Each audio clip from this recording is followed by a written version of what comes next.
আমার পরিবারকে নিয়ে সবাই এসেছে আজকে সূর্যাস্ত দেখতে আর একটু রিল্যাক্স করতে। জাস্ট আসো আসো এনজয় করতেছি। চলো চলো আসো আসো আসো।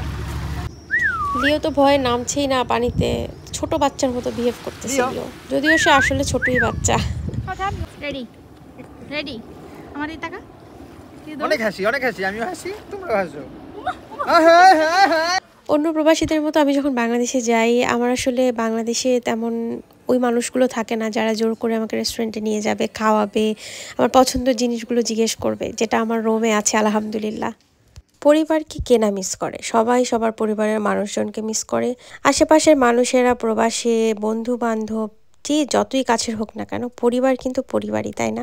আলহামদুলিল্লাহ আমি তো অনেক বেশি কি বলবো ভাগ্যবতী যে আমার বাবা মা ভাই বোনেরা আমার পাশের দেশেই থাকে।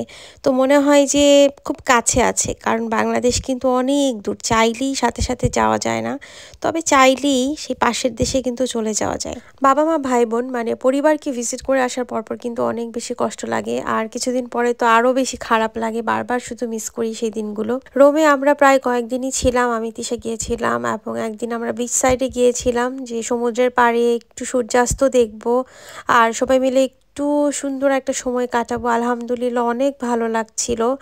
তো আমরাই তো প্ল্যান মতো বের হয়ে গেলাম, আর এই ফার্স্ট আমরা আমাদের লিওকে আমাদের সাথে নিলাম। মানে দেখতেই পাচ্ছেন লিও অনেক ভয় পাচ্ছে, ও বের হয়নি এর আগে। তো আমরা যেহেতু সবাই মিলে বের হয়েছি তাই ওকে নিয়েও বের হওয়া হয়েছে, যেহেতু অনেকগুলো মানুষ আছি ওকে টেক কেয়ার করতে পারবো। তো মা তানজুমি একাই 100 ছিল, খুব আদর করছিল ওকে, যে কীভাবে জড়সড় হয়ে তানজুমের কোলে যে এসে বসে আছে। আসলে ও কেন জানি ভয় একটু কাঁপছিল। আমি যদিও এইসব বিষয়ে অনেক আসলে জানি না বিষয়গুলো, যে বিড়ালদেরকে কিভাবে বাইরে নিয়ে কি করতে হয় না করতে হয়।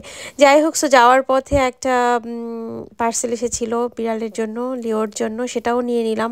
নিয়ে আমরা চলে গেলাম কাছের ধারিয়ে একটা বিচে।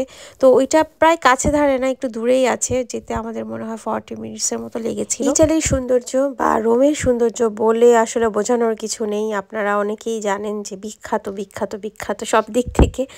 তো রোমে আসলে সময়গুলো কিভাবে দৌড়ে চলে যায় বুঝিও না কোনোভাবে, মানে আস্তে আস্তে ফ্যামিলির সাথে সময় দিতে দিতে যে একটু কারো পরিচিত সবার সাথে দেখা সাক্ষাৎ করবো সেই সুযোগটা আর হয়ে ওঠে না।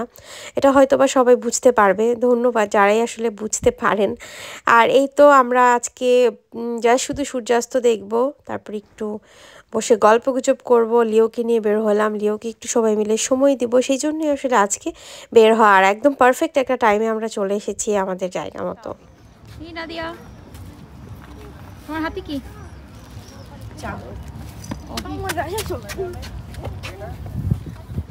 জাস্ট আসো আসো এনজয় করতেছি। চলো চলো আসো আসো আসো। মাইকেরে কইলাম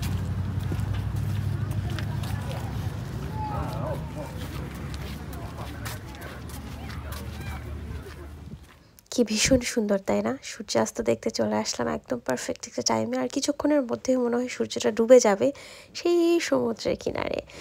কি যে অসম্ভব সুন্দর, লাল নীল একদম মিশে একাকার, শুধু দেখতে ইচ্ছে করছে। তাড়াহুড়ো করে আমরা আমাদের যে চাদরটা নিয়ে এসেছিলাম সেটা বিছিয়ে দিলাম, কারণ চাদর বিছানোর পরে আমরা বসে উপভোগ করব সূর্যাস্ত। গত বছর ঠিক এই সময় আমার নানা নানিকে নিয়ে আমার বাবা মা ভাই বোন ওরা আর কি ঘুরেছিল। তো সেটাই আমার মা বারবার বলছিল যে এখানে এসে মনে পড়ছে যে মাকে আর বাবাকে নিয়ে এসেছিলাম, মানে আমার নানা নানির কথা বলছিল। তো নানা আসলে পানিতে যাচ্ছিল না, বাট আমার নানি যান, উনি খুব পানিতে কুড়াচ্ছিল পাথর, তারপরে সমুদ্রের পানিতে পা ভিজিয়েছে, হেঁটেছে। তো সে কথাগুলো শেয়ার করছিল ওই মুহূর্তে। তারপরে এদিকে আমরা লিওকে একটু বের করার চেষ্টা করছিলাম, লিও তো বেরই হচ্ছে না, তাকে খাওয়ার কত কিছু দেখানো হচ্ছে। আসলে একদম নতুন জায়গা তো, একদম বাচ্চাদের মতো বিহেভ করছে, মানে কোল থেকে নামবেই না। কিছু বাচ্চা আছে না, কোলে থেকে নামতেই চায় না, ঠিক ওরকম। তারপরে সে তার ঘরটা চিনে, তো ঘর থেকেও সে নামবে না, নেমেই সে কোলে উঠবে। তো অনেক লোভ দেখানোর পরও আসলে কাজ হচ্ছিল না। এদিকে সূর্যাস্ত দেখতে দেখতে আমরা তো চিন্তা করছিলাম ছবি তুলতে হবে, আর এই তো আম্মুকে তিশা দেখাই দিচ্ছে যে কীভাবে ছবি তুললে অনেক বেশি সুন্দর হবে। তারপরে সে কারো ভরসা না করে মোবাইলটা এমনি স্ট্যান্ড করে চলে গেল ছোট ছোট ক্লিপ বা ভিডিও ছবি নিতে। আর ততক্ষণে ওই যে সূর্যটা একদম নেমে যাচ্ছে নিচ থেকে, মাও ছবি নিচ্ছে তার ফোনে। আমার মাও খুব সুন্দর সুন্দর ছবি তোলে, কিন্তু এখন চেষ্টা করে আরও ভালো ছবি তুলতে। বাড়িতে চলে যাবো, ওদিকে চলে যাই। আমাকে নিয়ে পাই আমিও আমিও আমাদের মন্দিরে তাই তো ওরে এটা রাখো না একটু। এই যে নাদিয়া টনসিল কি হয়েছে তোমার? ব্যথা ইজ কামিং রেডি আমার এই টাকা অনেক হাসি আমিও হাসি তোমরাও হাসো। আয় হায় হায় হায় হায় আয় হায়।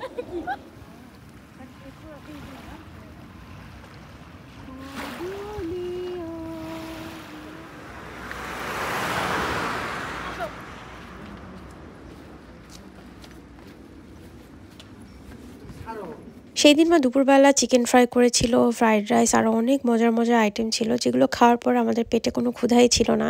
রিল্যাক্স করতে সূর্যাস্ত দেখতে গিয়েছিলাম এবং তারপর মা বললো চলো অ্যাটলিস্ট তোমাদেরকে কফি খাওয়াই। তো কফি তো খাওয়াই যায়, তারপর আমি কফি খাইনি কারণ আমি আইসক্রিম খাবো। আর আমার মা তার প্রিয় একটা বার মানে ডায়মন্ড বারে নিয়ে আসলো। এখানে অনেক মজার কফিগুলো, বেসিক্যালি সব জায়গায় মজা থাকে, আর ইটালিতে ক্যাফেটেরিয়াকে বার বলা হয়। তো এই তো গরম গরম কফি, আর আমার মায়ের সাথে কোনো কিছু খাওয়া মানে হচ্ছে সে সবসময় বলবে যে একটু টেস্ট করো নাও। তো আমি আর কফি নেইনি, তবে আমি একটু টেস্ট করে দেখেছিলাম ওদের কাছ থেকে একটু কফিটা খুবই মজা ছিল। তো এই তো আমি যেহেতু আইসক্রিম খাবো, কফি খাওয়ার পরপরই আমরা চলে গিয়েছিলাম আইসক্রিমের দোকানে। আপনারা যারা প্রবাস থেকে বাংলাদেশে যান, নিজের ভাই বোন বাবা মায়ের কাছে যাওয়ার পর কিন্তু একটা প্যাম্পার করা হয়, তাই না? চলো নিয়ে যায় রেস্টুরেন্টে খাওয়ায় কত কিছু, যেটা আমার কখনোই হয় না।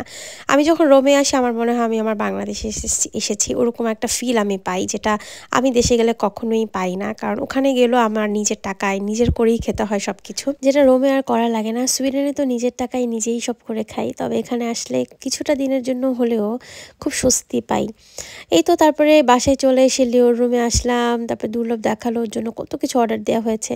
মাশাআল্লাহ, আসলে আপনি সৃষ্টিকে ভালোবাসলে স্রষ্টাকে ভালোবাসা হয়, এই কথাটা মনে রাখতে হবে, সেটা যেই হোক না কেন। আশা করি আজকের ব্লগটা ভালো লেগেছে। ভালো থাকবেন সবাই, আল্লাহ হাফেজ, আসসালামু আলাইকুম।